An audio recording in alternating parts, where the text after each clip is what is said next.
माँ लक्ष्मी और सरस्वती बनी नौकरानी। बहुत समय पहले की बात है। देवताओं के राजा इंद्र की सभा में देवी लक्ष्मी, देवी सरस्वती जी उपस्थित थी।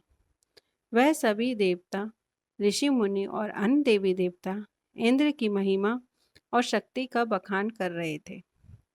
सभी अपने अपने स्थान पर बैठे थे और सभा बड़ी ही गरिमामय हो रही थी। तभी अचानक कुछ ऐसा हुआ जिसमें देवी लक्ष्मी, देवी सरस्वती को एक विचित्र परिस्थिति में डाल दिया। मंदार पर्वत के नीचे एक छोटा सा गांव था। उस गांव में एक बहुत ही गरीब ब्राह्मण अपने परिवार के साथ रहता था। उसका नाम था विद्यानंद। वह अत्यंत विद्वान था और वेदों और शास्त्रों में उसकी गहरी निष्ठा थी। परंतु गरीबी के कारण उसके घर में कई दिनों से भोजन नहीं बना था। एक दिन विद्यानंद ने अपनी पत्नी से कहा, मैं अब और इस गरीबी को नहीं सह सकता। मैं कहीं दूर जाकर जाऊंगा और कुछ धन अर्जित करके लाऊंगा। विद्यानंद अपनी पत्नी और बच्चों को छोड़कर धन की खोज में चल पड़ा। कई दिनों तक यात्रा करने के बाद वह थका हारा एक जंगल में पहुंचा।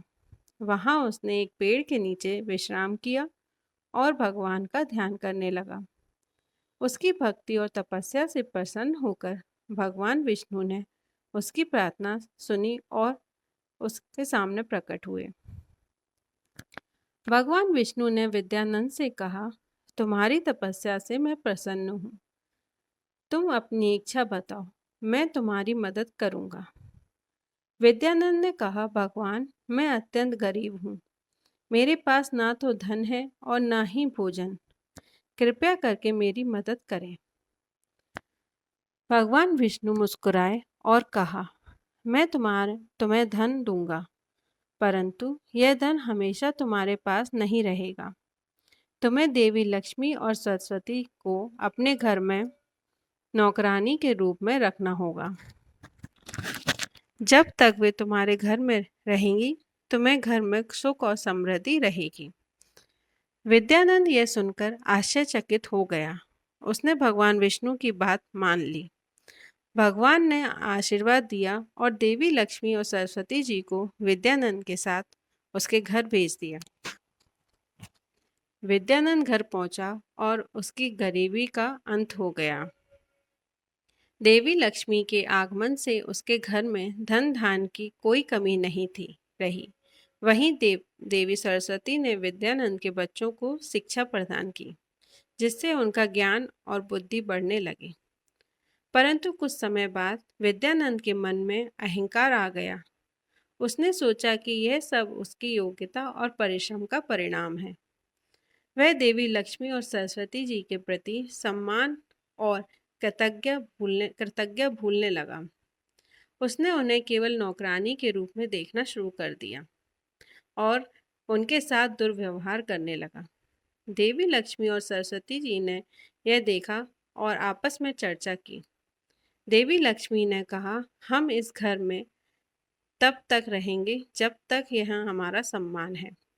अब समय आ गया है कि हमें यहाँ से प्रस्थान करें।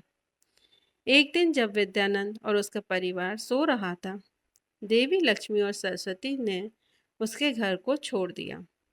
जब विद्यानंद सुबह उठा तो उसने देखा कि उसके घर का सारा धन गायब हो चुका था। उसके बच्चे फिर से असहाय हो गए और घर में दुख और निराशा फैल गई।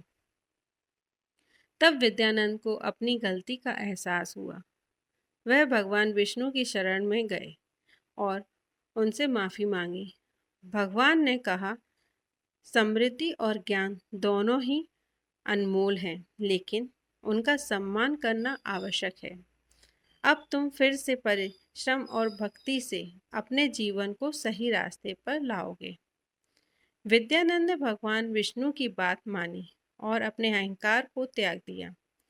धीरे धीरे उसके जीवन में फिर से सुख समृद्धि लौट आई, लेकिन इस बार वह अपने धन और ज्ञान का सही उपयोग करने लगा और हमेशा देवी लक्ष्मी और सरस्वती जी का सम्मान करता रहा।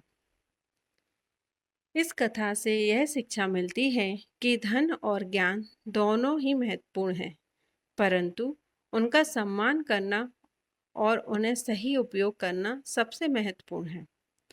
अहंकार और अनादर करने से जीवन में कठिनाइयाँ आती हैं, लेकिन विनम्रता और भक्ति से सब कुछ पुनः प्राप्त किया जा सकता है। धन्यवाद।